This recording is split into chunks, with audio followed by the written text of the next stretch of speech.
अब देखिए अगला चैप्टर सीता की खोज।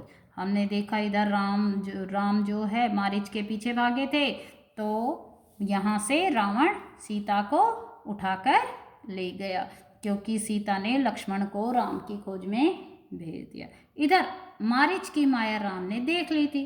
अब क्या होगा यही सोचते हुए राम कुटिया की ओर भागे चले आ रहे थे। अब इधर राम भी समझ गए, उधर लक्ष्मण भी समझ गए थे, लेकिन सीता बेचैन हुई तो लक्ष्मण उनका कहना मानकर राम को खोजने निकल पड़े। लेकिन इधर राम ने जब देखा कि उन्होंने उन्हीं की आवाज़ निकाली है तो वो समझ गए। अब वो यही सोच रहे थे आगे क्या होगा, पता नहीं राक्षस सीता को खा तो नहीं जाएंगे। यही सोचते हुए राम कुटिया की ओर भागे चले आ रहे थे। तभी उन्होंने पगडंडी से किसको भागते देखा, लक्ष्मण को भागते हुए आते देखा। वही हुआ जिसका राम को डर था। लक्ष्मण को जब राम ने दुख भरी आंखों से देखा तो उन्होंने कहा, मुझे देवी सीता ने मजबूर कर दिया, मैं उनके कड़वे वचन नहीं सहन कर सका।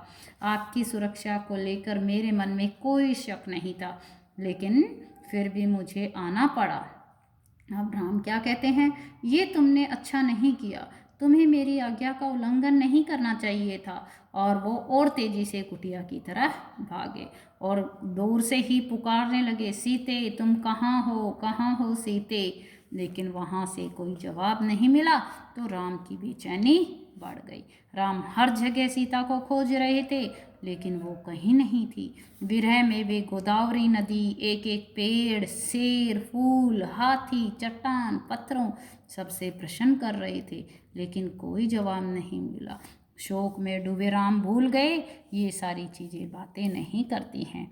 राम दुख में विलाप करते हुए लक्ष्मण से कहने लगे, तुम अयोध्या चले जाओ भैया, मैं यहीं अपने प्राण दे दूंगा, मैं तो सीता के बिना नहीं रह सकता। तब लक्ष्मण ने समझाया, कोई बात नहीं भैया, हम सीता माता को जहाँ कहीं भी होगी ढूंढ लेंगे। तभी आश्रम के आसपास भटकने वाले हिरणों का एक झुंड राम लक्ष्मण के पास आया। राम ने उनसे पूछा, हिरणों ने सिर उठाकर आसमान की ओर देखा और फिर वो दक्षिण दिशा की ओर भाग गए। राम ने इसे इशारा समझा और उसी तरह चल पड़े। जब वे थोड़ी दूर पहुंचे तो उन्होंने पक्षीराज जटायु को लहूलुहान यानी खून से भरे हुए देखा, अंतिम सांसें गिनते देखा। उसने राम को बताया, सीता को रावण दक्षिण पश्चिम दिशा की ओर ले गया है। मैंने उसे बचाने की बहुत कोशिश की, लेकिन उसने मेरे पंख काट दिए और जटायु ने इतना कह करके अपने प्राण त्याग दिए। अब जटायु की अंतिम क्रिया करके वे आगे बढ़ गए और जो भी कोई मुश्किल आती उसे खत्म करते हुए बढ़ते जा रहे थे। रोज उन्हें राक्षसों का सामना करना पड़ रहा था। एक दिन क्या हुआ, एक कम्बंद राक्षस जिसकी एक आँख थी वो मिला और वो उन्हें पकड़कर खा जाना चाहता था। तभी राम लक्ष्मण ने क्या किया, उसके तलवार लेकर हाथ काट दिए। कम्बंद उनकी शक्ति और बुद्धि पर आश्चर्यचकित हो गया और पूछा, कौन हो तुम। तब उन्होंने अपना परिचय दिया तो राक्षस खुश हो गया क्योंकि वो उनके साक्षात दर्शन कर पाया। उसने कहा, मैं सीता के बारे में तो कुछ नहीं जानता, लेकिन मैं तुम्हारी सहायता का उपाय बता सकता हूँ। मेरा अनुरोध है कि वह मेरा अंतिम संस्कार राम ही करे। राम ने सहमति व्यक्त की। राम ने हाँ कहा तो कम्बद ने बताया, आप ऋष्यमुख पर्वत पर चले जाओ, वहाँ वानर राज सुग्रीव रहता है। सुग्रीव के जो बंदर हैं सीता को जरूर खोज निकालेंगे। और पंपा सरोवर के पास मतंग ऋषि का आश्रम भी है, वहीं उनकी शिष्या सबरी भी रहती है, उससे भी तुम जरूर मिलना। ये सारी बातें कहते कहते कम्बद ने प्राण त्याग दिए।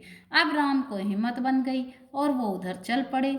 मतंग ऋषि के आश्रम में ही शबरी की कुटिया थी। ऋषि ने उन्हें बताया था एक दिन राम इस आश्रम में जरूर आएंगे। तब से वे हर पल राम का इंतजार करती रहती थी। जब राम उस आश्रम में पहुँचे तो शबरी उन्हें देखकर बहुत खुश हुई। उन्होंने राम को खाने को मीठे फल दिए और बताया कि सुग्रीव से दोस्ती करो, वे तुम्हारी सहायता जरूर करेंगे। अगले दिन राम ऋष्यमुख पर्वत की तरफ चल पड़े।